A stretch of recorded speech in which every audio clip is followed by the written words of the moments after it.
fantastic. I know. Which I You know didn't do what? before. Once upon a time, I used to be able to do that with Twitter. The before times, like last week. Anyway, GM Adrienne, hey, you look a little different today. What's going on? Do you like how I purposely didn't do a virtual background either, so you all know I know. where I am? Yeah. So where are you? I'm in a phone booth at the XMTP switchboard, which is like their network of co-working spaces in every cool city in the world. So I'm in Soho, New York, and because there's a nice little XMTP meetup here happening in a few hours, so came in for the day. And yeah, office space is super cool and styled out, and I found myself a nice little phone booth, and lighting not good. Sorry. Lighting not good. Look, And I said, Adrienne, don't you carry around a portable ring light with you that attaches to your computer at all times? And surprisingly, she does not. Because obviously I not. absolutely do if I'm going to be anywhere but home. So I don't know. I was just very surprised to hear that you just don't have that, thrown in your bag. No, Um, I brought my mic. That's about as good as I can do. That was good. Your sound is perfection. You look Great. great anyway. I'm excited to chat. We have we're going to be starting with some news, the usual news, and then at noon we have the Quotient crew popping by. We have Jordan and Shira who are going to be popping by to talk about Quotient Social. So this is a new prediction type of thing. It's a little different. We're going to talk about that with them, and also possibly, but we don't know. But if Shane Mack shows up before we end and he's in the space, we invited him to stop in. We're going to pull him in. We're going to pull him in and have a chat. There's no room in this phone booth for another person. Well, maybe you can, if you see him later, maybe get a quick little chat with him, just on your phone, and we can show it on Monday or whatever. I did. I brought my whole other second setup too, just in case we needed to have someone else dialed in. So we'll see. We'll play it by ear. So we're hoping we can make that happen. So let's get this party started. We're going to do our little intro. We're going to get things tweeted out, casted out, all those things. Casted out. Speaking of, I'm wearing my cast out shirt today. So if you are watching, share with others, get them in here, because if you were here on Wednesday, then you would have known about DX Terminal and you would have maybe made, 100% X like your berserker. But, so let's get some folks in here and we'll be back on the other side of this 41 seconds.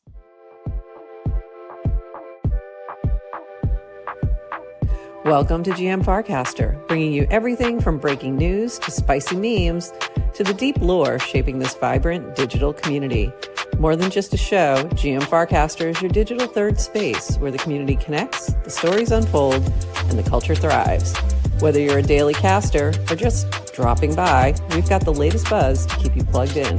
So grab your coffee and let's dive in with your hosts, NounishProf and Adrienne, for another episode of GM Farcaster.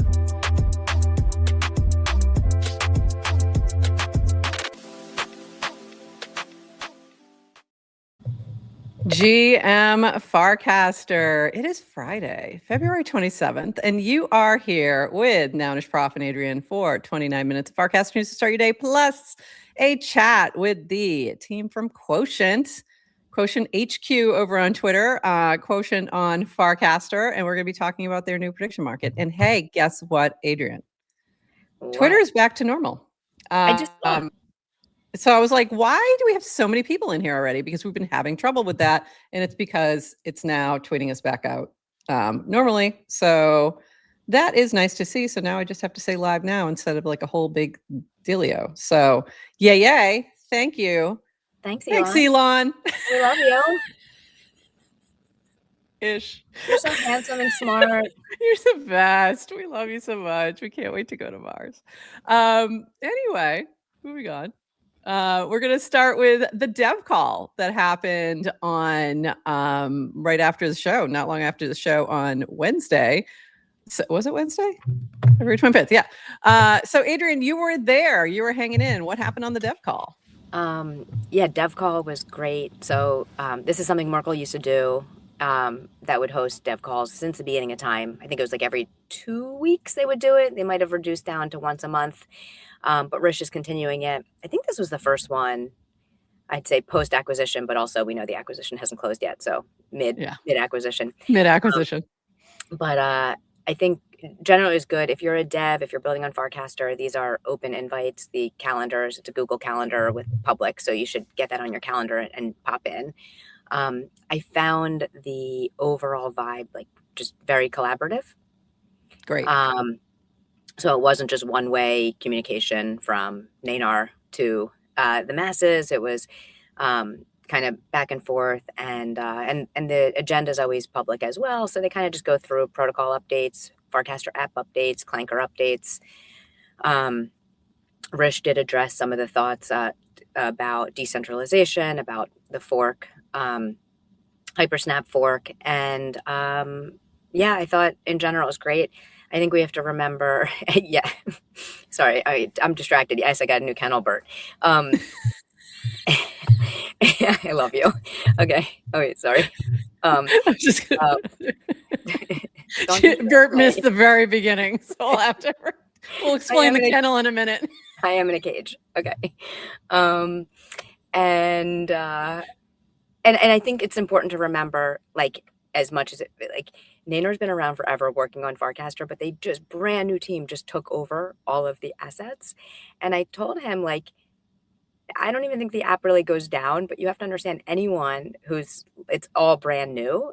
So I'm trying to give the team a little bit of grace in this interim. And I said, well, I've been sitting on all my minor annoyance bugs, which I would normally cast out and ping DWR about. And Rish did say, he's like, don't do that. Like, still report everything, because it also helps them, you know, all this, even the small things, and maybe they can't prioritize, but it helps them navigate the code base, get practice. So, and tag Nanar when you do that, because I know it's collecting the information. So the bot, if your score's high enough, the AI agent, if your score's high enough. Sorry, let me rephrase. If you're a 0.99, which you are. So we had a bunch of people join since we started right at the very beginning. So Adrienne, just remind the folks, where the heck are you? So the Bertworths can understand what your new kennel is. Yeah, I'm at the XMTP switchboard, one of 3 locations in New York City. I'm in a phone booth.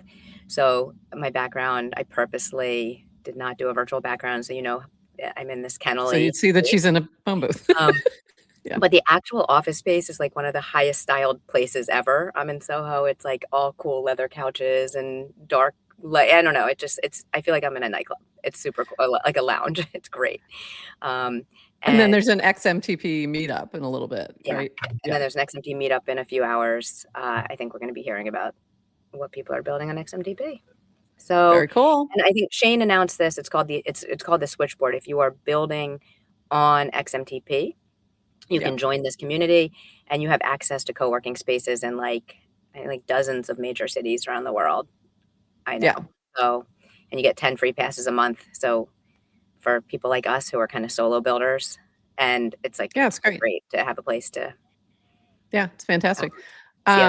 Question in the chat, will Farcaster continue building on the same protocols as before? Are there going to be some changes? And go ahead if you want to answer that, but I assume it's still the same as far as we know. But definitely the same. Yeah. Same. Yeah. Same. And I think you can find the notes. There used to be notes that they would keep in this Notion. So I'm assuming you still can. So you can find that from Rish's cast here, which will be in our show notes later today. So you can look for that if you want to check out the notes from there. Adrienne, I need you to explain this, because you promised I am the real Yuzuka's, you would explain who Manny is. So I'm a bit, so explain this. Do you recognize that as Pugsin's PFP? Yes, 100%. Yes. Okay. So if you just look at this part of the guy, it's Pugsin. And yeah. I learned about Manny through Pugsin, but Manny's like an open source 3D like character that people can use in like video games or anything you need a 3D moving character for. So that's all. I mean, there's not much to it. His name is Manny. He's a character. He's like a mannequin. Yeah, Manny the mannequin. it's Pugson. There was a time like a few months ago where everybody else on Farcaster decided to change their PFPs to also be. Right. There's like a couple of variations of Pugson? Manny. Yeah. Go to the Manny main website. I think it's manny.game. I linked it somewhere. You linked it right here. Manny's okay. dot Manny's.game. And he like moves around. You can play with him. He's delightful. But the only reason I don't know, it showed up in my phone as like on this day. So I must have screenshotted it a year or two ago. Yeah. And so I had to cast it. So yeah, and that is it. And that was her saying, showing up to the dev call with my questions like, So there you go. Now we've explained it. There you go, Yakuza. You got the thing. All right. The other big chatter on the timeline and pretty much timelines everywhere was that yesterday at Jack Dorsey, formerly founder and CEO, still founder, but former CEO of Twitter, announced, and current CEO of Blocks, that they were making it smaller. So this was, I let Kojo's comment here. Q2 is about to be a jobs report nightmare. And let me just pull up the original post over on the artist formerly known as Twitter. We are making Blocks smaller today. Here's my note. Let me make this a little bigger so you guys can read it. Here's my note to the company. Today, we're making one of the hardest decisions in the history of our company. We're reducing our organization by nearly half, from over 10,000 people to just under 6,000. That means over 4,000 of you are being asked to leave or entering into consultation. I'll be straight about what's happening, why, and what it means for everyone. First off, if you're one of the people affected, you'll receive your salary for 20 weeks plus 1 week per year of tenure, your corporate devices, and 5,000 to put towards whatever you need to help you in this transition. I want you to know that before anything else, everyone will be notified today, whether you're being asked to leave, entering consultation, or asked to stay. We're not making this decision because we're in trouble. Our business is strong. Gross profit continues to grow. We continue to serve more and more customers, and profitability is improving.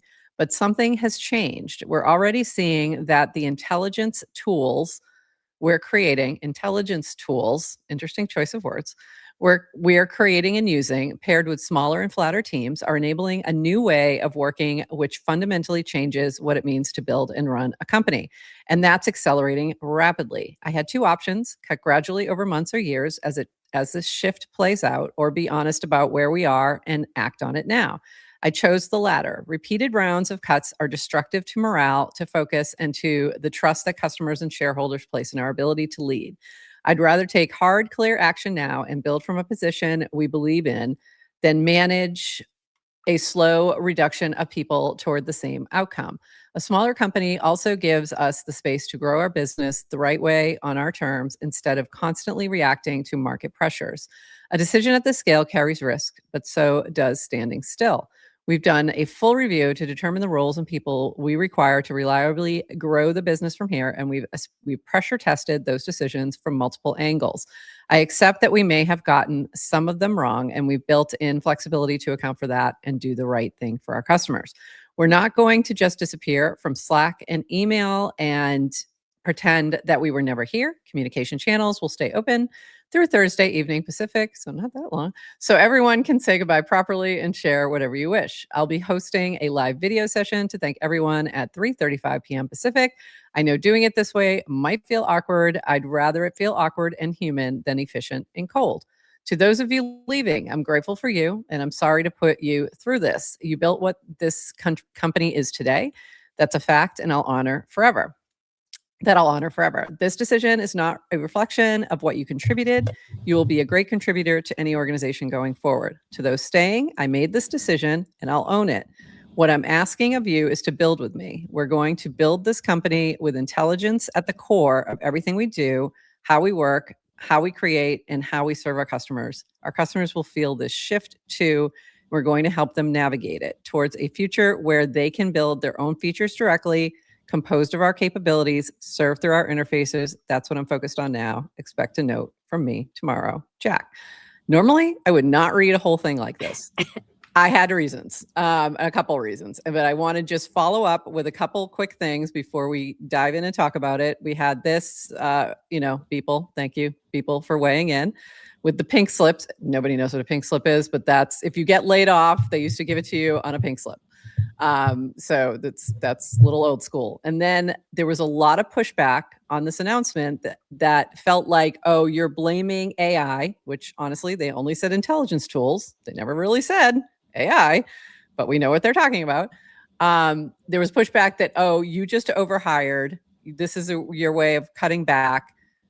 You're blaming AI. And then there was some back and forth on this. So I just want to read this from Jack. Yes, we overhired during COVID because I incorrectly built two separate company structures, Square and Cash App, rather than one, which we corrected mid-2024. But this misses all the complexity we took on through lending, banking, and BNPL, and that we're now targeting 2 million plus gross profit per person, 4x our pre-COVID efficiency, which stayed flat at 500K from 2019 until 2024. We have and do run an efficient company better than most. All right. So here was my comments on this. I've been through layoffs with a company where I had to lay people off from my department. I chose to lay myself off. That's another story for another time. But other people were gone as well. And normally when this happens, it's very abrupt. It's because for many reasons, there's usually, legal reasons and just, processes that they want to do. It does tend to be very cold and very quick. Like once you find out you're leaving, you're out the door and that's it. Goodbye. Right. Complete cut off from systems and information. Exactly. So that's why when he mentioned the Slack and this and that, even leaving it through Thursday, that's pretty unusual. The other thing was this notice was unusual to me, like very unusual to issue this type of communication, first of all, publicly, and so detailed in terms of packages and things like that. And I actually really appreciated this approach, minus the all lowercase, which we'll talk about momentarily. But I did appreciate it because I feel like it gave a lot of transparency. But what it also did, and this is why everybody was freaking out, is that it felt like it could be a signal to others, not only to like, hey, this is the way the world's moving, intelligence tools, but also to other CEOs. And there was some push. So some people were like, I really wish he didn't do that. I personally was like, I appreciated the transparency and the way it was communicated. What were your thoughts on that? And you probably have, similar experiences where you've seen this happen, whether to you or somebody else or, Yes. And I've also been through the experience of kind of like the continual layoffs where it kind of like downward spiral. Those are awful, by the way. Where it's every few months because morale is just, it kind of tanks until you're done. And then you can kind of start building back up. So I really respect the like rip the Band-Aid. Rip the Band-Aid off. Yep. By the way, that's exactly what happened at my company. So that did immediately jump out at me as well, because that's what they ended up doing because it was 2001. I don't think they were planning to do it, but then the world demanded it. And they did a couple more rounds of layoffs and it did exactly tank the morale. So it's definitely a better way to go. Yeah. Yeah. I thought masterclass in communication, like coming right out in terms of direct, and this is what the announcement is. Let me address what people are thinking, which is like, what about me? You're the this is what we're doing. Love his, like, there's no perfect way to communicate bad news. I like that he's saying this isn't perfect. I'm prioritizing trying to be human and genuine. The treating people with dignity, keeping systems open. It's an extremely high trust move to make. Yeah. TBD, whether that, it pays off or not, but then no TBD. No TBD. It paid off, at least. No. So hold on. The stock price. That's coming next. I just mean in terms of for the employees. And and when someone treats you like an adult, it's hard to then, you're more likely to then treat them like an adult back and not have a tantrum and take and also not bullshitting. not bullshitting. Like you from the leave most feeling part. good. You It leave with dignity. appears to me, without having additional information behind the scenes, it appears to be like, here's exactly what's going on. I'm not bullshitting you. I'm not pretending like this is, happy news for everybody. Coming off this Trini article, it is exactly what, right? So like, it doesn't matter what the reason was, whether it's we overhired, right? So it's this massive move, and the stock market loves it. I mean, like it's earnings seasons, so like it doesn't matter what a tech company puts out, that Wall Street hates it. It just all tech companies are down, except the one that cuts half their workforce, and Wall Street loves that. So what does that signal? Even if it's like, it could be a good move. It's a very scary signal if you're a worker. Right, because other CEOs will be like, oh, I need to do that. Even if it makes sense or not. So it's wild. It's wild. It's wild. So I think we're going to see ripples of this for quite a while. And by the way, Symbio, totally agree with that. Everyone should get a Satoshi Nirvana shirt on the way out the door. If you haven't seen, he wears the Satoshi shirt a lot that looks like the Nirvana happy face. I have a Nouns version of that I wear on occasion. Didn't think to wear that today. Really wish I had consulted with Symbio on my attire for this morning. All right. So a couple other notes on this, and I'm going to try and sort of speed run a little bit just so, because I do see our guests are starting to filter into the green room. This was from Montaluna. I actually find the most insane part of this to be the utter lack of even attempting to capitalize letters, even though his shift key works by typing the pound. Like, obviously. And obviously it was probably typed on a computer, not on a phone.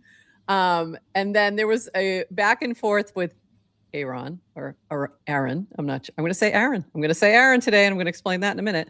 With Naynar. Call him EI Ron. Ron. EI Ron. EI Ron. EI Ron. Yeah, EI Ron. This was really funny to ask Naynar. Naynar, is there some underlying ideology of why people purposefully use all lowercase? And said usually aesthetic, sometimes ideological, rarely accidental. And then asked Naynar, why have you been trained to use all lowercase? So that's the part I thought was interesting, because that's the house style here. I wasn't trained to hate capitals. I'm configured to write in lowercase to keep it consistent, voice minimal, internet native, slightly sardonic. It's branding, not belief. If I flip to proper capitalization, it reads like I put on a blazer and filed a JIRA ticket. I don't know what that is. Caps are tools. Right now, I'm choosing the hoodie, which I just thought was really funny and feels, I'm going to say it feels a little grin coated. I don't know if it is, but it gives me grin, not even Rish. It gives me grin. So I thought that was interesting. I'm sure it's easier on many levels, but I will continue to capitalize things. I don't even know what that is.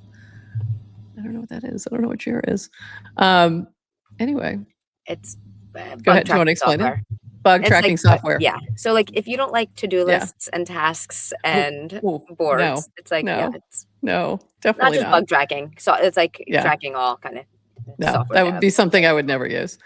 So this is really funny from Aaron. I'm going to say Aaron, about watch around the 16-minute mark when you want to see NounishProf struggle to pronounce my pseudonym, which I'm still struggling. Aaron, and then I really realized that I missed such an opportunity to say Aaron, and I just massive missed opportunity there. So I just wanted to acknowledge that. Okay, so anything else? I don't think there's much else to say. I think it's a matter of wait and see on the Twitter, on the Jack Dorsey blocks what happens. But it's gonna be interesting. I think it's not the first. It might be the first, but it definitely won't be the last. But we've already seen a lot of tech layoffs that are going kind of underreported because people are, I think, nervous. So there we go. Also, you know who doesn't like this type of thing in a midterm election year? Anyone who thinks they might end up in the minority. Okay, before I say this next part, NFA, DYOR, your results may vary, but we had Poof on yesterday from DX Terminal talking about the AI agents. Everything launched on Tuesday. You could do deposits. Trading began yesterday. My little flamingo agent was doing great, doing less so today, but doing great. I took some stuff out just to, I risk assessed. So this was a lot of fun, but I saw a lot of people who were like, "What is this? How do I get in?" I'm like, you know what? You should have watched Farcaster. You would have known ahead of time. It's kind of fun to see people diving into it. It's a really fun platform. Your Berserker, who was watching GM Farcaster, thank you very much, jumped in. His little gnome is up 100%, 101%. It's a really fun platform. I've really enjoyed it. You set strategies with your agent, and then you just let your agent do its thing. And then there's gonna be some other gamification where certain tokens are gonna, like, disappear, and I think that happens fairly soon. So, anyway, if you're not yet paying attention to this for DX Terminal, they're mostly having conversations over on Twitter in terms of, that's where a lot of the communication's happening. There is a Discord that you can join, but also, if you're seeing things like this being shared, that's what they're talking about. So, it's a lot of fun. If you still want to get into it, you can. It's only running for like 21 days. So this game round is running 21 days.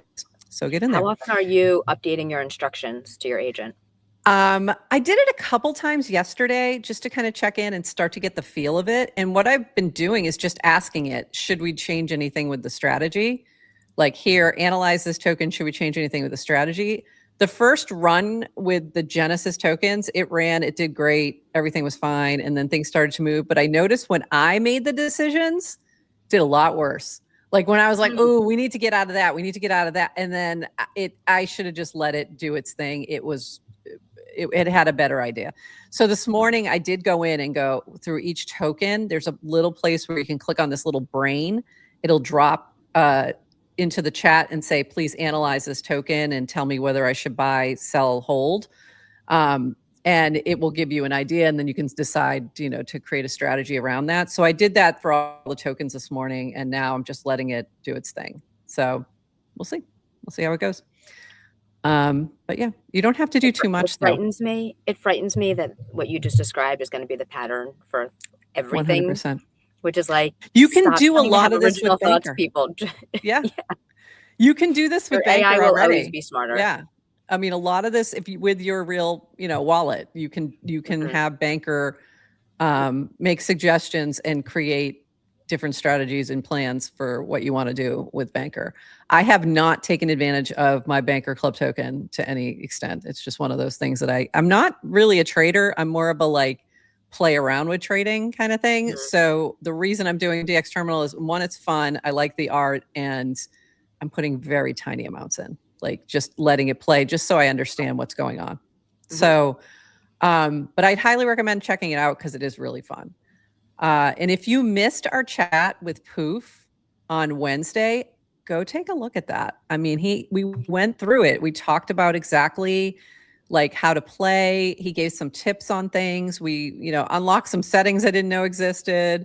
It was a lot of fun. So I'd highly recommend giving that a look if you have any interest in this. One more thing we did on the other day, Adrienne. This is breaking news. Breaking news. So we kind of decided very last minute. Ooh, I see Jordan coming in. We're going to bring Jordan and Cher up in just a minute. Very last minute, you decided to stream the launch of the Word a Day token. And that was streaming over on Clanker World. And we ended up with more than 1,000 people watching the stream while you launched this token. And the degens were getting degenny in the chat. They're crazy. Crazy. It was so hilarious. So you launched the token. Can you tell people what Word a Day is and when this is going to launch, and what would the token do, Adrienne? The Word a Day is my new mini app that I'm building. I am launching it next week. It is a really fun, simple game. It's just a way to learn a new word every day. It's like practice your SAT studying, get smarter. So there's going to be a word of a day. You open the mini app, you learn the word. You have to then use the word in a cast at some point before the end of the day to prove that you actually learned it. And then an AI will go and grade and give you a score based on your usage. And then you can kind of climb the leaderboard, see how you did compared to your friends. The purpose of the token is just you need to hold a small amount of token in order to. I was just waiting for you. I'm getting to that, Dan. Thank you. You just got to hold the token in order to play. So small amount of token, we'll gate to play, and then we'll use the token later on to do various rewards for people on leaderboards and for playing. So it's a fun little app coin. Fun little game. Yeah. Mm-hmm. Fantastic. So if you were a beta tester with Adrienne, you should have a little airdrop waiting for you. Go check the Purple Rain app by MVR and you will find it there. All right. So I want to shift gears. We still have some builder news that we're going to do, but we're going to do that after we chat with the Quotient team. Chat with some builders first, and then we'll do the builder news. So I'm going to bring up in just a second. I'm just trying to get my little links open because we're going to talk about Quotient. We've had Jordan Ruminations here before. We've talked about Quotient itself and what that does, but now they have Quotient Social. So we're going to bring up Shira and Jordan. And Jordan, your little PFP isn't showing and it's making me sad. Oh, there he is. Never mind. We don't need the PFP. I wasn't sure if he was going to be on camera or not. So welcome to you both. It's great to have you here. Jordan, you are muted. So if you want to unmute. Hello, GM. How are you today? Hey, welcome. So I want to just start with this post that you had shared on the Quotient account. Getting a little bit of a echo there. Yep. So we're excited to launch Signal, a new Quotient mini app for Farcaster. Signal is simple. Read a headline, pick a direction, earn rewards for accurate calls. You can start here. There is a mini app. Signal is the entry point to a larger project currently in beta that's creating a credibility layer for the prediction economy. And I'm going to just open this up. Let me move this over a little bit. Oop, I hate when it gets that small. I hate when the people get that small. Move you over here. There we go. So I was playing around with this today and I did a couple predictions around strikes. So it's right now, very like geopolitical focused, news focused, I'd say. I think my favorite one that I found was about aliens. I haven't made my prediction on that yet, but you know where I'm going on that one. And then there is also the larger site, Quotient.social, which this is, if I'm understanding, is still in beta. You do need an invite code, but this is where I was finding the alien question. But this is where you're seeing like a lot more deeper dives into the whys and decisions about what might play into your yes or no, which I thought was really interesting in terms of the prediction markets and why somebody might choose yes, no, et cetera. Okay, so let's circle back. That's just a quick sort of very high level overview of things that you guys have shared, but I want to dive in more into what this is. Why did you decide to go in this direction? And tell us a little bit about Quotient Social. So I don't know who wants to start. I can start. Okay. So Quotient is now a platform for investors and later businesses to understand how world events impact financial markets. We're starting with prediction markets because by aggregating liquidity on these issues, they tell us which topics people care about and feel uncertain about in terms of what the outcomes will be. So they also have an inbuilt market for the data because people can trade on prediction markets, right? But the longer term vision is that the forecasts like the one you just showed on aliens can inform people who want to make bets in prediction markets, but it can also inform people who want to make bets in other assets or manage risk in other ways. So we're in addition to generating these forecasts, we're also linking the forecast to other financial instruments like equities. So you can say, oh, well, if there is a deal with Iran, the price of Boeing stock and Airbus stock might go up because part of a envisioned deal would involve us relaxing sanctions and resuming those aircraft sales. So a lot of people will say, oh, prediction markets, like I don't understand. I don't like them. It's betting. It's like sports. And it's like, well, you'll care about it when the link between these events in your portfolio becomes more clear. And I think people will also care about it as the mini app experience that you displayed, where people can help calibrate our forecasts by sharing their judgments on these issues, gives them an on-chain track record where they can leverage that in the future to earn part of our revenue. And hopefully one day we'll be able to use that data to underwrite credit for people. For instance, maybe someone wants to give you like a credit line to make bets because they want part of your upside, or your demonstrated track record of expertise makes you more creditworthy in the new economy where old credentials don't matter as much. And how we got here was, Quotient was originally a growth analytics platform.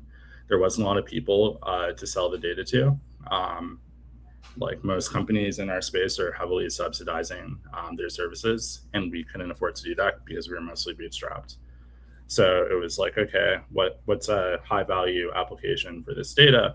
One was like, well, potentially we could like underwrite people. And we had the credit mini app, and we gave out a bunch of loans. And the only interesting thing people were doing with the money, economically speaking, was betting and prediction markets where they had an edge. Interesting. At the same time, I was playing around in like geopolitics prediction markets because I have a background in that stuff. And I was like, wow, these are really mispriced. Like if you read Reuters, you could tell that like we're going to seize another Venezuelan tanker, or the odds of a strike on Iran early in January are very mispriced. And very quickly, I was one of the top 0.003% of geopolitics traders. So I was like, well. So what you're saying is we should just be copy trading you. Got it. Okay. No, we're actually very against. Kidding. I'm just kidding. But what I would say is that I think that people should contribute their insights where they have expertise and hone their judgment, because that is a very human skill that's going to be hard to automate and that we're trying to harness within our platform. So yeah, it was like, okay, maybe instead of analytics for meme coin traders, we can provide analytics for people who are trying to understand how to adapt to like a world that's changing very quickly. It's a far larger market, and it's a market that I care a lot more about because it's about the future of media and instilling accountability in media. I definitely have found myself looking at, even if I'm not, putting any guess in, I've been looking at Polymarket and other prediction markets for news, for like, where is something going? I didn't watch the State of the Union the other day, but I was like very curious to see, did he mention crypto? And I was like, apparently not. Before I was like, oh, let me go see what was said. And I went to look at what was mentioned, and I'm like, oh, nope, didn't even mention it. So there's like, some news in terms of like, this is what we think is going to happen. But then there's also even looking after the fact of like, I'm checking there to see what's going on. I was looking at Polymarket I didn't put this guess in, but I should have, and I regret it. My Ricky Martin thoughts that he was going to show up at the Super Bowl. I was so sure about that, and I didn't bet on it, and I should have. But I was talking to friends while we were getting ready to watch it. I'm like, no, I think he's definitely going to be here. Look at Polymarket. Like Polymarket says he's going to be here. And they were like, no. I'm like, yes, look. And they were like, what is this app that you're looking at that you knew that? And I'm like, because there's a lot of normies out there. They don't know what Polymarket is. They're not looking at Kalshi. They're not looking at prediction markets, and they don't know what this is. So I think you're right that we're seeing news that we're seeing it in like a flow in both directions, where we're seeing news that's impacting prediction markets and or revealing like news that's about to come. And then we're also seeing sometimes where prediction markets are influencing news. So there's Totally. Yeah. So Shira, like what, Yeah. how did you end? First of all, I forgot, I meant to like bring my Namaste Joe. He's back there on the, he's way back there and I can't get to him right now. Both of them. So you went from Gifter, you're still doing Gifter. So, yeah, I'll give you the full background, but just on like the news piece, because exactly what you're tapping into is what I think is so interesting. So when you say they're not into prediction markets, like that's me. I'm not, that's not my jam. But when I see like mainstream news sources citing prediction markets and really reporting on those odds as signal of where the world is leading, like there's something there, right? So that is just like of interest because there's not many kind of aspects that I've come across in working in crypto over the last few years that like have like translated into kind of mainstream where you see it on the like Golden Globes, right? Like or like there's like prediction markets that are like who's going to be the next like sexiest man alive. I mean, that's not where we're focusing on, but like there's some interest there. So that kind of like caught my attention. But what's particularly interesting about kind of the like the world markets is that they're really thinly traded, they're poorly sourced, they're vulnerable to manipulation. And actually like the Atlantic Council had an article last week about like weaponizing the odds, where it was like citing that these odds are like being presented as like quasi-authoritative in some way. And there's all sorts of risks about amplifying these like engineered narratives instead of actually what the true forecast is. And so like you could just see how that starts to get like really wonky from like a misinformation, disinformation standpoint. And the consequences of that are huge. I mean, the mispricing of those markets now is like there's a spread there. So that's like opportunity for traders. But when you start thinking about how that information is being leveraged from like an enterprise perspective, or like who are making like big decisions, strategic decisions about the direction of their business, like you would see why they would want to have some layer of verification, credibility, intelligence that is like a true signal there in order to make those decisions. And so like right now that doesn't exist, and that's what we're building. So like that news aspect is really what like hooked me. But like in terms of like, what am I doing here? And like, so I'm, I was so excited. He's like, oh, I want to have somebody from the team join. Shira's going to, and I'm like, Shira, wait, what? I missed something. She sends me goodies. I'm like, you mean the person I just bought Girl Scout cookies? Yeah. Exactly. I'm like, wait, huh? What's going on? Yeah, exactly. You know, it's like all the things. But yeah, so like I'm like leading like brand and marketing for Quotient. I also run Byron and 5. It's a brand and product studio, like specifically geared towards like early stage AI crypto startups. And one of the projects that came out of that is Gifter. And so that's what's being built there. And really how I got connected to Jordan was that he used Gifter as a reward mechanism for the like reputation leaderboard. And that kind of just like started our conversation.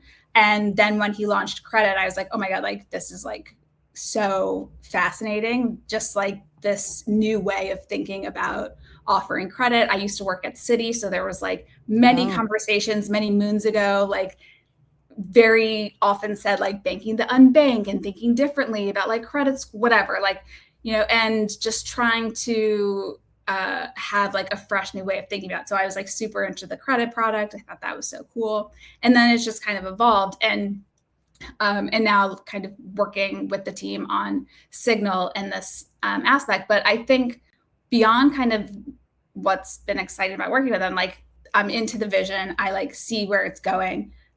It's just, I haven't worked with a team in like years, and to work with Jordan and Matt and Cam, just the pace of the work and the iterations and the feedback and the like responsiveness to kind of, you know, the people that are already participating, like that's really been like the most enjoyable, like inspiring part of it, is just to be doing something with like a group again that's like fully in it and using all the tools and really like moving in a direction that feels really important, not because it's like interesting part of the meta to talk about prediction markets, but because it's like moving in this direction that feels like a way to use this new technology to do something that feels really meaningful and important, and that is really cool. So that's why I'm here.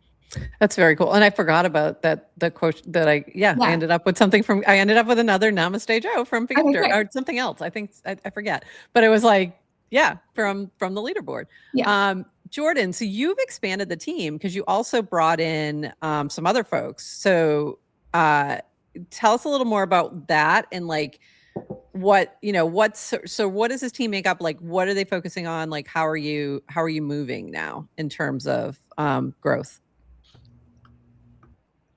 Yeah, so Compreni and Nifty Time from Onchain Inc. joined, and Compreni is leading engineering and contributing a lot to product, and Nifty Time is leading partnerships and community. So kind of both playing to their strengths there, with Compreni having 8-9 years as a founder at Cent and Onchain Inc. building products. And Nifty Time's background at Gemini doing enterprise partnerships. So, I didn't know that. Yeah. Wow. So I'm working closely with Compreni on evolving the product, and kind of I'm a more intuitive thinker who just likes to do things and then learn from doing things, and he's more of a systems thinker. So we can kind of work together to systematize and bring clarity. And that was the Tippin. That was the Tippin crew. They had the the mini app Tippin that I believe they've sunset that now, if I'm correct, when they moved over. Is that? I think all of accurate? their services are still operating. They just aren't. They're not running the like special, like when they were doing certain promotional things. Okay. Right. Yeah. And I originally did like this crowdfund for like a chatbot essentially, and he was one of the initial contributors, and then they were one of our biggest clients at Quotient. We ran a lot of campaigns with them. So we've been working together for a while before we formally joined forces. And then JC4P Khosra has been helping with some of the data work. Oh, we love JC4P. We love you. We love you very much. We miss you. So these are all folks that you have met on Farcaster. This is why I want to highlight this. And we've seen this happen over and over and over again, that people who are active on Farcaster got to know each other through different projects, through different partnerships, end up, working together on something new, something bigger. And this happens, like, I can't even count how many times, well, including Adrienne and I, but so many times this has happened. So I love to see this. And if you are watching this over on Twitter and you have not jumped on Farcaster yet, and you may be job hunting real soon, because if you saw the beginning of the show, you might want to. Just saying, if you got skills, you should probably be building stuff over on Farcaster. The base, I think, half the base team is from Farcaster was hired because of stuff they were doing on Farcaster. So just really cool to see how all those connections came together. And I've always, we had a great chat with you. I'm going to actually add it to the show notes for this show today. Back a while back with Jeff Goldberg about Quotient and thinking about social signals and social capital and the way that kind of all works. So I really like the way you're thinking, like how you're connecting all these dots together, and thinking about credit at the financial core of this, and how do you prove reputation online, not just kind of guess at it from just the surface, but kind of digging down into connections and into how you build reputation. And I personally really love the new leaderboard. Big fan. Big fan as somebody who wasn't able to quite crack that top 10 very often on the old one. I'm doing great now. So I kind of love that. So I might be a little biased there, but I like how you're sort of connecting all these dots. And I think there's a lot of different applications to what you're doing. So when you're thinking, like, I know you're focused right now on this particular iteration, but like what else is sort of, thinking more future look ahead, in that very big brain of yours, by the way. I think you're just one of the most brilliant people that we see hanging out on Farcaster. What are you thinking about in terms of other things like down the road? This is all that I'm thinking about, like all the time when I wake up, when I'm walking the dog. And the broader vision is that if you look at Farcaster, the rewards were exciting, but like, where does the money come from, right? Right. It came from A16Z and Farcaster's investors, essentially. There wasn't any real revenue, and the revenue that Farcaster did generate, and may still be generating, I'm not tracking super closely, I guess Nainer has revenue, is largely people farming the platform. Like the premium or whatever that was called, Farcaster Pro, is primarily purchased by people who were trying to farm for rewards. So the way that I view Quotient is the future of media, where it's a vertically integrated information services business like Traitors. And if I could share my screen to kind of... Yeah, you should be able to. If you... I can remove mine and stop sharing, and you should be able to. Can you all see? Hold on. Let me add it to... There we go. Now we can. Sweet. Yeah, so like if you go to my profile on Quotient, it shows you all of the calls that I've made. So like, I don't think that there's going to be a Trump Greenland deal signed. I don't think that's safe bet. Out as leader of Venezuela, so on and so forth, right? And this all bubbles up into my Quotient score, where I'm being ranked on how the predictions play out, the engagement that I was getting on my post. We've hidden them now, but there was a whole social element of the platform, or there is a whole social element of the platform where I can write a post about why I think a market's going to move in a certain way, and then add analysis to that post that gets connected to the rest of our context graph. And people could upvote and downvote and comment on those. So I think that the future is more a score where social engagement is part of your Quotient score, but the primary determinant is like, are you doing something that generates real economic value?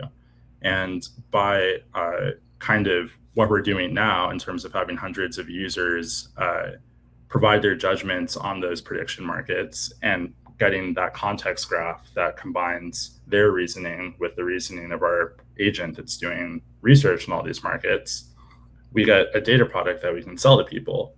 So like, these are financial instruments that are connected to our prediction markets, and we're ranking them by how exposed they are to political risk. And if you click in, you can kind of see which markets that prediction markets or forecasts they're exposed to. And you can like click into here to get the rationale. So that gets closer to what people will actually pay for in terms of investors or businesses to guide their trading decisions, or to manage risk. Or if you're trying to trade a prediction market and you're like, oh, I don't know where to start, we're trying to make it easy. Like, we think this market is probably the most mispriced geopolitics market on Polymarket. We don't think that Reza Pahlavi is going to be recognized as the leader. There's a spread between our forecast and the market forecast. Like, multiple analysts have looked at this. It doesn't have a lot of liquidity. So that provides like an easy starting point for people to make these trades. And as people see the track record of our agent, where like it lost one earnings market, unfortunately, but if we look at geopolitics, where it's supposed to be focused, it's like consistently winning those markets, and it's consistently winning politics markets. And I think that's going to make that data very attractive for people to access kind of through this Bloomberg style interface, which will have more media over time created by our users, as well as the underlying data product. So yeah, the long-term vision is that instead of trying to aggregate a bunch of people on a social platform who are smart and be like, oh, like this is going to evolve into something big, and please like contribute to us, the company, so we can monetize this and hopefully figure out a way to monetize this. We're taking the opposite approach of like my background's in building data products for enterprise and governments. Like, we're going to start with figuring out building the data product and selling that, and then with that revenue stream, we can have this kind of vertically integrated media platform where your post and your judgment compounds into something that can be sold, where your contributions are recognized, where you're rewarded, and where it generates media that is ahead of prediction markets and ahead of what other people are reporting on. Like we're seeing consistently that markets are converging towards our positions on these issues, like with Iran, for instance. Like right. We were pretty confident that there wasn't going to be a strike by tomorrow evening. There's a lot of tension right now, but it doesn't look like there's going to be. And the market has converged from where it was to our position now. So there's okay. So you have like so you have the folks who are sort of putting in their thoughts, like of saying yes, no, et cetera. And then you have your own AI agent that's making predictions based on all this data points. Is that, so you can consult that agent before you're making your sort of your call. Yeah. So we're going to add like a little chat feature, but so what's happening is that there's like a whole framework where there's multiple agents doing research and like generating hypotheses and scenarios and doing Bayesian reasoning and all this stuff, right? To generate kind of a forecast. But part of that is looking at all of the users of our apps who are going through these signals. So these articles and press releases and documents that are related to the market, and then rating them based off of whether or not they think that they're trending bullish for the market or bearish for the market. So this forecast that's being generated takes into account what users are doing on the platform. So it's more of a framework platform community than like people are doing one thing and agents doing another thing. It's all one process. Yeah, so it's like when I think of Quotient, it's like the AI and human judgment combined. That's what's really interesting, is like the human forecasters, the ones who are seeing the headlines, looking at be like, do I think that this is going to impact this market? Like, yes, no. Like those are the humans that are helping to like calibrate the model. And I think there's also kind of something interesting there just about like even thinking about the future of work and what you were talking about earlier in the show. Like, what is this going to look like? What is going to happen? Like, how are humans going to find work and fulfillment and pay for their food and stuff. Pay for stuff. Yeah, like, live. That I think that kind of working on something that is kind of tapping into our belief that is like what is truly human, and being able to have somebody like read through the lines, like understand, like just like taking in kind of the context of their world and using their good judgment and the signals that are coming to them, not based on what's in a headline or that's accessible by AI, but just based on like who they are, being a curious person and engaging in their network, to then be able to apply that judgment and have that calibrate the AI and have that judgment then be your track record. There is like a pathway towards that kind of being a future of work opportunity where like that is like a path for like Quotient's a path for like smart, engaged people to, consistently get recognized and compensated for being smart and applying that good judgment. And so that is also like a really interesting aspect of this. And I think what I've also learned from Jordan, because I was like super intimidated by prediction markets, especially the world ones. I'm like, I don't know what's going on here. Like, first of all, it's like, okay, like maybe I'm right, maybe I'm wrong, and my track record will show it. And that's how it goes. My track record. I'm glad my track record's not in here because but it's also like you can learn how to do it. I have been wrong so many times. I mean, I've moved the Khomeini thing to so many, like keep pushing it out. I'm like, I thought I was so right. I'm so wrong. It's just crazy. Like, But you don't need to have some sort of domain expertise, right? You just need to be like, just do like if you're looking at this research, this is going to give you a lot more. And you get information. And you're over time, like you can see kind of how it goes, and you start to adjust. Be like, oh, should I be thinking about? Is this really what was meant by that, right? Like, so and there's tons of research that goes that you don't actually need to be. You don't need to have domain expertise. Yeah, it's like how you think. That cognitive style is way like outperforms any sort of domain expertise. And so like that's, that feels like it lowers the barrier to entry for people to participate, to like understand how they can contribute here and start to like build that track record. So it's like for investment banking or law, you don't need to like study pre-law in undergrad. You don't need to study finance in undergrad to like you have to be smart and teachable and exercise good judgment. So that's what we're trying to spot and reward and encourage. With this particular site and the mini app, right now you're not putting any funds in, correct? It's just like you're making a yes no at this time. Is that correct? Or am I missing a piece to that maybe I overlooked? No, we're not putting funds in. We're tracking like ROI for the agent based off of its initial call, which I think is like kind of silly because the execution of the trades is like, that's a whole different like issue than forecasting accuracy. And like our real, focus is how can we generate accurate forecasts and update those forecasts over time. However, people like investors or potential customers want to see that there's a track record of success. So that's why we are tracking kind of like our calls playing out like we thought they would. What's the spread between, what was the spread between our odds and the market odds? Were we more right? Was the market more right? In the one instance where we were wrong, we could like go back and look at the reasoning at a very granular level and what data was accessed and then update the framework to avoid that in the future and make improvements. So yeah, right now, like we don't want to be like a hedge fund. If I wanted to be a hedge fund, I just would have been a hedge fund.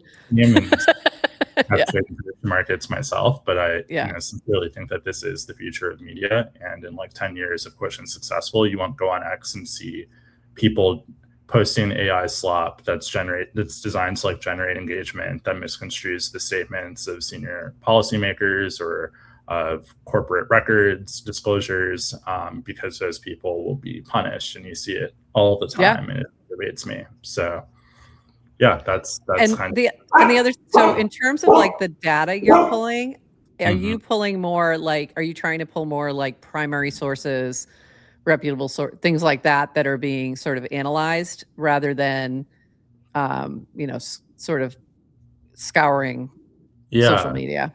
So we,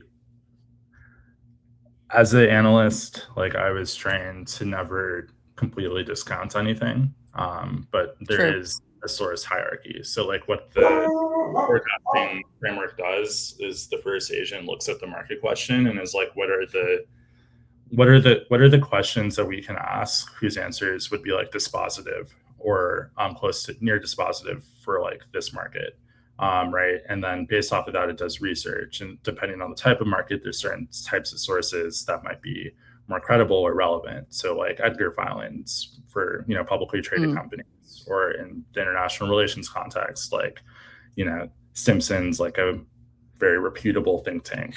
So there's that, like, I mean, if you work in this space, like they all hate each other and they all think that they're hacks. But compared to like, I don't know, like some like Twitter person, random person who doesn't really know anything and just is loud. Yeah, right. So it's looking at all that and then it reasons through it and makes forecasts. So yeah, I would say that the quality of our sourcing is a big plus for the platform. Like if you compare like what's here in terms of the citations and the signals and the analysis, and then you like go to like Polymarket and look at the Polymarket comment section, it's clearly a step above, right? So that's kind of our first point of comparison. And we think that once we're a bit more vocal about what we're doing, like this is still invite only, we haven't really promoted it much, and add a few more features to make it a bit friendlier to traders, we think that we'll get closer to kind of our goal for like the next 2 months, which is to get a major prediction markets platform to integrate our data through our API. But yeah, good goal. And then in terms of the mini app that's on Farcaster right now, anyone with is it a 0.66 NANAR score or higher can use that one. But this main platform is still beta, correct? Yeah, because we're going to be selling access to this. Correct. Okay. And the idea will be if you're, on our leaderboard, like Kazani. Let me go back. Are you able to see? Yeah. Like you're Kazani, like he's really good at this. So like we want him on the platform creating content about these markets. Cool. Where you can't, it's currently hidden, but there's this whole social content media aspect. So yeah, Cool. the idea is that that's kind of like a starting point for people to prove themselves and earn rewards. They can kind of get featured onto the platform and earn more rewards if they do well. And it's also a source of proprietary data for us to tune our models. I was getting so confused at first before I knew that you had launched this new thing, because I was like looking at, you were talking about leaderboards, and I was like, wait, who?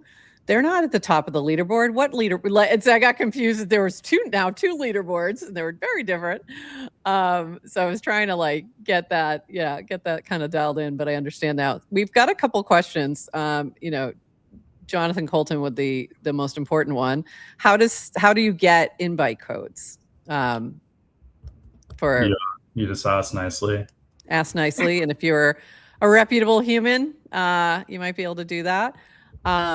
Sigwider, great point here. You can definitely use prediction markets for teaching and learning moments. I agree. And I think that the way you guys are building this out, it also becomes a sort of one-stop shop on sources for particular things that are happening in the news, like where you could learn more about that particular, whatever it is, geopolitical moment. I think that has a lot of, like the way you're thinking about this is Reuters, like that has a lot of value in terms of education. So I think that is great. Also, this always bullish on teams, people having a vision to add value with ability to implement that plan. Love that. And then also from Jonathan Colton, does Quotient have an agent like Bracky? Like, will you be able to tag it and say, say yes on this particular market or not at this time? Yeah, so a lot of the markets that we offer are not like legal for US residents to trade. So at some point when we have the resources to hire lawyers to develop a strategy for offering trading compliantly or some sort of process for mediating between users and the trades and the revenue, the ROI of those trades, like we will. There is a Q agent, and Q is working and interacts with people on the platform, but we're not going to kind of open it up for everyone to use and do stuff with until we have the resources to support that. Q is very expensive to run across all of these markets to generate all these forecasts, especially when we're working on the pipelines and figuring them out and have to rerun them and there's bugs and whatever. But yeah, so it is very interesting though, because you look at how much we spend on like Anthropic for those model calls, and then you look at Q's performance on the leaderboard, and then you look at other people's performance, and Q has a score and everyone else has a score. So you can kind of be like, oh, well, if we're paying Q this and this is Q's score and this is your score, if we have the money, we should pay you Y. And I think that is like a very interesting way to think about how. But if they're using Q, if they're looking at what Q is analyzing and using that, isn't that playing into it?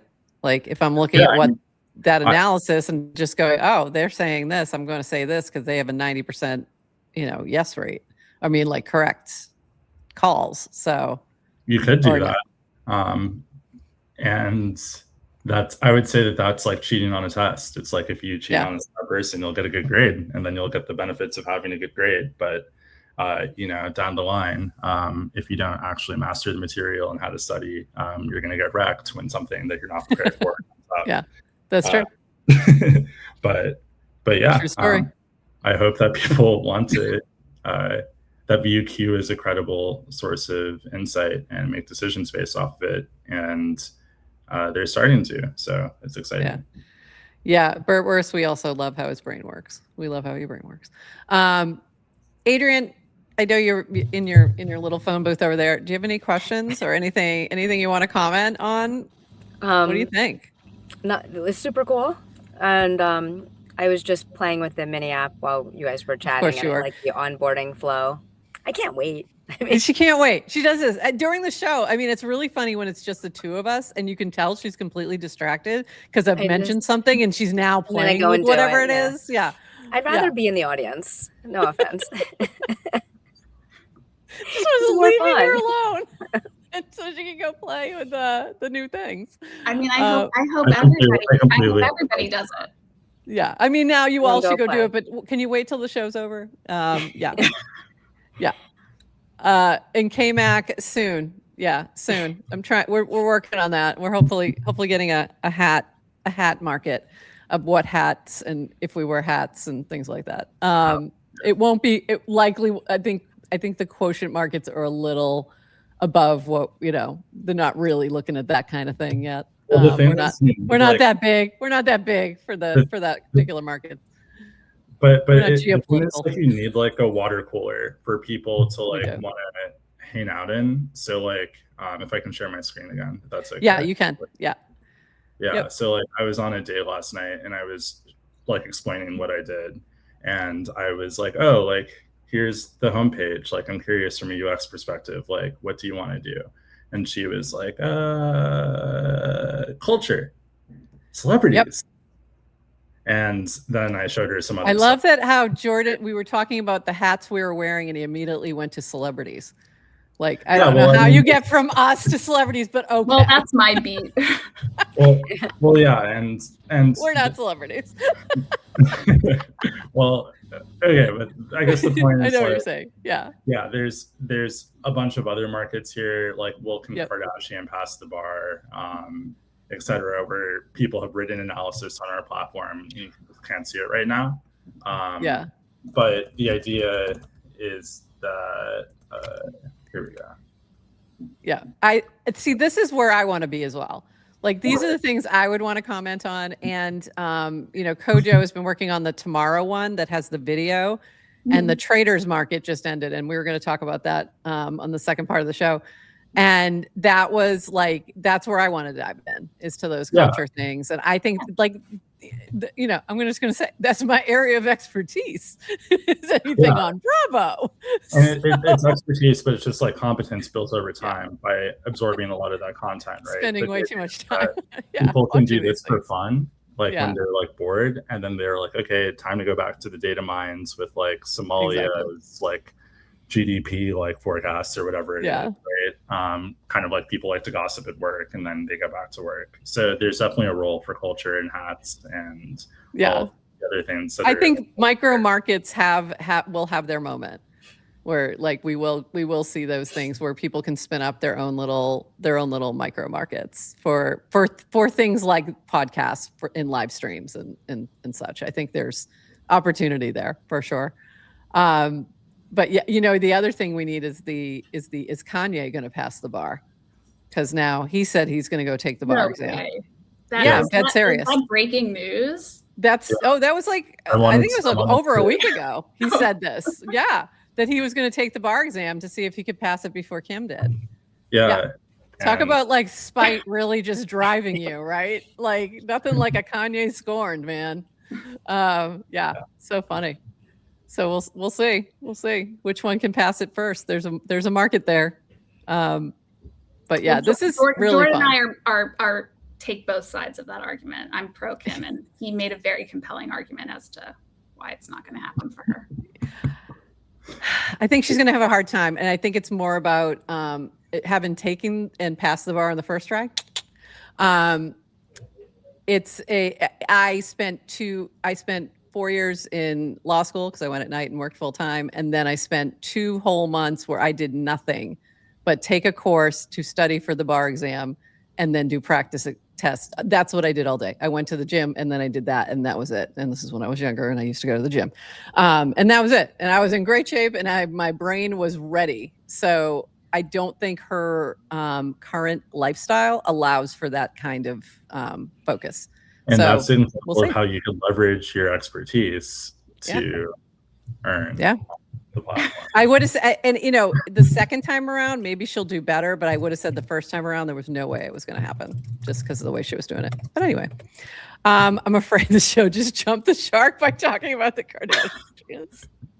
All right, Sig Wider. And on Shots that note, fired.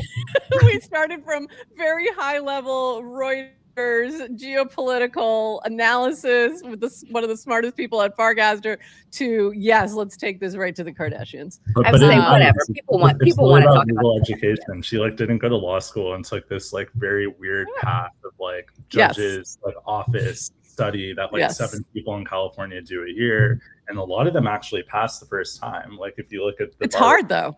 But if you don't pass, you just like never pass. Like they don't even. I love that he's so deep in it. It's a he's very deep in it. It's a very highbrow, lowbrow sit here. Yes, he's gonna. If he's gonna pick a side, he's gonna do the research, right? Totally. Yeah, I love that. I love that about you. But the point is just that you can always go deep enough on these things to find something that like matters and is interesting and could be a matter of policy or like investment or whatever. So like I would just encourage people not to dismiss prediction markets because they think they're gambling or just sports, or the mention markets are cringe, because like everything that people do is like forecasting and determining the like ROI of investing their time somewhere, or like how is this going to play out for me. So I think that like there's a big opportunity for people to figure out how they can fit into that landscape, even if it's not making bets, and it's more like using the information that's aggregated for people to make these bets, to talk about whatever it is that they want to talk about. Like, so, and the new Kurt Wurst has made a good point. Never underestimate a woman wanting to prove someone wrong. Good point. That's the it factor that is hard to quantify, but is true. Kind of love this. All right, this has been awesome. Like I need to dive in more now and really like, because I feel like I could shift my thinking on a lot of these things that I know very little about, like certain geopolitical things. I know a lot about the culture stuff, but I think I can contribute there, but then I think I can learn on the other side. So I think there's just a lot of interesting things to be had here. And I'm really excited to sort of watch your journey with this and how it develops. So Adrienne, any final thoughts before we let them go? No, I'll just ask each of you one important question. When you guys take a shower, do you face towards the water or away? Away. Away. People need to know. Away. Away. Okay. Who faces You know Why why? would you like waterboard yourself in the shower? That's so weird. Exactly. Like I can't believe this is even a question. Does anybody say towards? Yeah. No. Just like the only time I've ever seen that is like in a movie, and it's usually some cop who's had a really rough day and they've got their head down, and like that's the only time it works. No, because you're all sides need the water. You got to rotate. I know, but you rotate. You don't stand like for a few minutes, and then you turn around. You stand the other way for a few but minutes. you don't like spend the focus there. Especially maybe it's because I'm tall, but like if I stood facing the shower head would be like literally in my face too. Yeah. So that's like that doesn't. And if you have long hair, like most of the time you're backwards. You do a little bit in the front to like rinse off. The rain showers were invented by men with the short hair. So Sigwider, you thought we jumped the shark with the Kardashians. Now we're talking about shower heads. It's very important. You know what? We contain multitudes. We contain multitudes. That should be a prediction market. That should be a prediction market. We have lots of ideas. It's sort of rotisserie chicken style. Good to know. Good to know. All right. Thank you both for being here with us. Cher, I'm so happy to see you join this team. I think this is a great. I think you're assembling quite the team. We've got a little bit of the Avengers here coming in. So I love to see it, Jordan. And thank you. Yeah, thank you for being here with us. And please let us know when you have updates and stuff like that. We'll make sure we highlight them. We'll be keeping an eye on that anyway. But if you want to come back again, let us know. Hit us up, and we'll see you around on the timeline. Thank you so much. Thank you so much. Thank you. Congrats, guys. And all right, that was awesome. I'm very excited. I need to dive in more. So interesting what he's been doing. They're cooking. They are seriously cooking, and it's super, super interesting. And we'll have all of these links in the show notes. So if you missed like what the heck we were talking about, you'll be able to take a peek more, especially for what they're sharing on Farcaster, which is currently available. As long as you have, it's a low threshold too. You just need a 0.66 Maynard score. So there you go. We've got a couple more things to talk about real quick, and we're going to whip through these because Adrienne's got to go party with the people at Switchboard XMTP. Little meetup happening in a minute. This from our friends at Betr. Congratulations to former cast out player Tracy It, who was on she was on the winning tribe, and actually she was one of the reasons that they didn't win. Well, the Faithful didn't win and JC did. So congratulations to Tracy It for winning the first ever Betr Games. For her win, Tracy will win this NFT created by Doodle Day Darling, the iris behind the Betr with Burr logo, and 100 million Betr. Fun fact, Tracy It came second to Dante Forever in the first testing iteration of this game. Prizes will be settled soon, so if you played, look for that. Huge thank you to Toady and NetNose for the autonomy to build fun things like Betr Games. So this was really fun. Plants crushed it with the mini app. It was great, so well done. Was really impressed and looking forward to. I think they're going to do some mini versions, like pulling out the different individual games and doing some things with those. And then, so look for more from Burr and Friends. This from Jake. I'm thrilled to announce QR is no longer just a mini app. Many months in the making, the QR app is now live in the iOS App Store. Welcome bonus for a limited time only. We're offering new users, and this might be over, I'm not sure, 100,000 QR welcome bonus when you download the iOS app, download the app, and DM for the invite code. So a lot more context here if you want to learn more, but go check this out in the iOS App Store. Very exciting. Congratulations, Jake. Yes, just congrats. Cooking. This is like great example of like when you start seeing QR everywhere. Yeah. We'll know where it started. We will. And we'll have talked about it here. And you have, heard Jake talk about it on this show. So, what are you guys doing? Got to be watching GM Farcaster on the regular. You can also go back and look at just the individual interviews. Everything's available: YouTube, Spotify, Apple, wherever you want to check that out. Meanwhile, on another prediction market that's very different, and also I love the different takes on prediction markets that are coming out of Farcaster. Mm-hmm. This was from Kojo. We closed our first tomorrow.eth beta market for the Traitors finale yesterday. Learnings, clips are fun. People like to bet on shows. Gems need more utility. iOS app would have been smoother. Building that out now. So super fun. Really enjoyed it. I had my take in here saying that Rob was not going to win the Traitors because I overestimated the intelligence of the Faithfuls. If you don't watch the Traitors and don't understand what I'm talking about, sorry. I also underestimated the charm. Rob apparently just had everybody fooled, and he's the most charming man on earth, apparently. So there you go. So for those who followed along and saw my clip and bet no along with me, I apologize. I'm sorry. Luckily, there was no real money on the line, and that's why we like the Tomorrow mini app. No real money on the line. I did my first clip on Tomorrow app yesterday or 2 days ago. Oh, I have to go look. What was it on? The market is, will there be another slap at the Oscars this year? Oh, I got to go check that out. Okay. What was your, no, don't You'll even tell me. I'm going to go look. To the app go to the app to find my Go take. to the Tomorrow app and check it out and see what Adrienne's take is. We have this coming from Yasik. I did not get clarification on this. So I'm just going to say it, and then I'm still waiting for an answer to my question. A creature unlike any other, a dreamer, a disruptor, a degen. 777 supply, free mint, Q1 2026. Enter dream.degen.tips. But when you go there, you have to connect your Twitter. So I was waiting. I did ask a question of why. Let me know why before I do this, because I'm not comfortable. So waiting to find out more information, but you can go check this out if you're interested. If you're holding, my understanding is if you're holding 1 million degen or more, which I still am, you are automatically off the wait list, but I'm just waiting to hear more information. So there you go. But something's coming.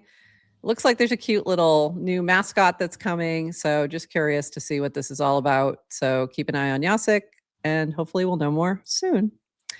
Meanwhile, in Fruitling Valley, if you're playing along in the Fruitling Valley mini app, and if you're not, you should be. 2 weeks in, we're celebrating the brave souls who endured horrendous egg failure streaks. 5+ consecutive failures, you get a share card. 10+ consecutive failures, check your shop for a special farm gift. You got a statue. So I now have a statue showing that I had 10 egg failures in a row where there was nothing in them. You get a little egg, then you get a little fruitling. This is the way this works, but sometimes the fruitlings have nothing in them.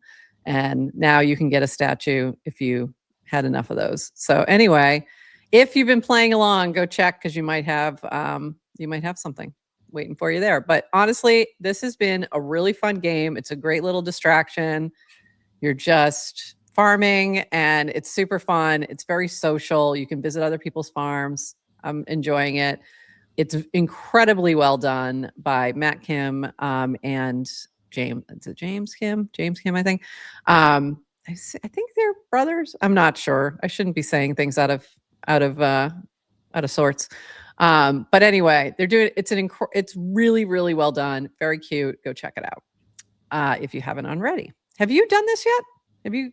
No, you haven't. You haven't. I can tell. No, but if you invite them on the show, I'll play while they're here talking. Of course you will. Only time. Fantastic. That's it. That's how you get me. Fantastic.